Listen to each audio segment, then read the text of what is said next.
Just decoding the informant's report. That floating kid we've run into a few times now. Looks like he was a test subject in clinical experiments. The Soviets called him the Third Boy. The Third Boy was brought to a lab on the outskirts of Moscow from Czechoslovakia, after which he was due to be sent to a research center in Leningrad, then Siberia, and finally an academic town in Novosibirsk.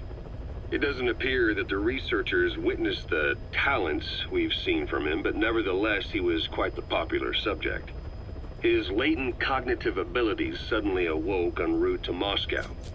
According to the report, the Third Boy was easily influenced by other individuals' biofields. Evil thoughts, in particular. They affected his mind like a virus. Extreme anger or resentment, motives for revenge, in other words. Now, during the transport flight to Moscow, the boy was exposed to a powerful mental energy field coming from a certain individual. Ever since, being conscious of his powers, he's become a sort of energy generator. What's unique about him is the way his acute telepathic abilities get taken over by another person's will. The boy began to physically parasitize individuals experiencing extreme anger and codify the host's desires. This includes amplifying the host's natural strengths. Or, in accordance with the host's desires, he can also implant program code in another individual, making them a puppet, essentially. Human neural synapses transmit weak electrical currents between neurons. These electrical currents, though at a level difficult to observe, warp the magnetic field outside the body. The Third Boy is able to pick up these weak fluctuations. Contrary to psychotronics, which involves controlling the human mind, his abilities as a receptor are too high. The emotions he picks up from another individual are amplified and unleashed into his body as they recur in his brain. They turn into microwaves, which then affect the physical world, triggering paranormal phenomena like the spontaneous combustion of organic matter or psychokinesis, moving an object without touching it. There's one other thing. While he's parasitizing a host, the boy's ego gets shut away, allowing the will of the host to take control of his powers, like some annoying static drowning out your own voice. That means he isn't responsible for what's been happening.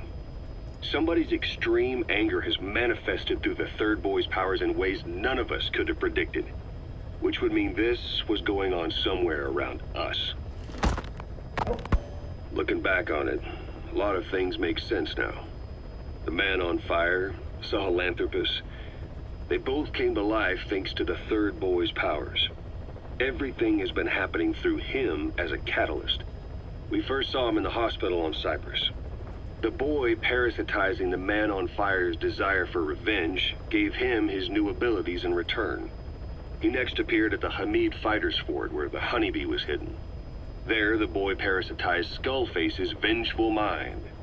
He controlled Sahelanthropus, making it do whatever Skullface wanted. Same goes for when we extracted Emmerich onto the chopper. When he appeared at the Devil's House in Central Africa, Skullface's will controlled the man on fire via the Third Boy's powers. Everything is clear up to this point. But even the informant couldn't pinpoint who the host was in the cave within Serac power plant. Sahelanthropus suddenly became active, then crushed not only the man on fire, but Skullface as well. Surely neither of them could have been the host. Who else was at that location and bore anger more extreme than either of them? Whose will was controlling Sahelanthropus? According to the report, emotions transmitted in children's brains affect the surrounding magnetic field more strongly. Cerebral nerves are covered with insulation called myelin sheaths to increase impulse speed. The reason for this leakage has to do with the fact that children's myelin sheaths are still developing. So, how many children do you remember being there? Children with a burning desire for revenge and bearing a grudge against you. I can think of only one. Eli. We don't know what kind of life he's had, but the resentment he's shown toward adults is nothing short of extraordinary. The Third Boy resonated with Eli's mind. And that means Eli bore the strongest animosity of all individuals within the boy's reception range, estimated to be a 3-mile radius, beating out even Volgin and Skullface. The third boy's probably remained hooked on Eli's anger since. You remember at the Devil's House, the third boy showed an interest in Shabani? That must have been his ego making a rare appearance. He may possess abilities far beyond anyone else in the world, but he's still a kid. Maybe them both being kids was enough to bring them together. And if so, maybe with Eli, he isn't feeding off him, but acting in symbiosis with him. So what kick-started the third boy's powers? If we look at the location and time that his plane went down, we can make a pretty good guess. When the plane experienced the first anomaly, it gave an accurate report of its position to a control tower, due north of the Black Sea, 125 miles east of Kiev. Dead south on the Black Sea is Cyprus's Green Line. So the plane's position was directly north of the hospital where you'd been asleep for 9 years. And this anomaly was reported at exactly the same time that you woke up. The plane was enveloped in flame from the inside out. The fuselage burnt to ashes. There were no survivors, at least not publicly admitted. Your thoughts formed a synchronicity with the boy's psyche and were amplified inside his brain. That would have been more than enough to trigger his abilities. Your rage was like a big bang in his head, blowing the lid off his powers. The boy was then secretly moved to the lab outside of Moscow where Volgin was comatose. There, Volgin's thoughts resonated with the boy and he was awakened. Volgin became the man on fire, hell-bent on getting revenge on you. His instincts led him straight to you. Skullface knew Volgin from Operation Snake Eater, or perhaps from even before. Monitoring this pair of extraordinaries, he discovered the hospital and sent his assassin and... We finished decoding the informant's report. That floating kid we've run into a few times now. Looks like he was a test subject in clinical experiments. The Soviets called him the third boy. The third boy was brought to a lab on the outskirts of Moscow from Czechoslovakia, after which he... Feeling hungry, old-timer? Old timer. I do not get hungry, no. But you have a new hamburger? You guessed it. And this time we used lamb. Lamb? You're not a lamb kind of guy? A hamburger is made of beef. Who ever heard of a hamburger without beef? Yeah, but we gotta stay fresh, stand out from our competition. You're what? Just give it a try. If you say so.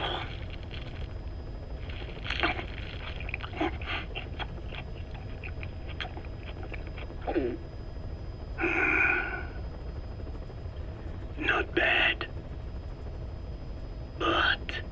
But I cannot call this a hamburger. I thought we were onto something this time. Maybe the problem is that it looks like a regular hamburger.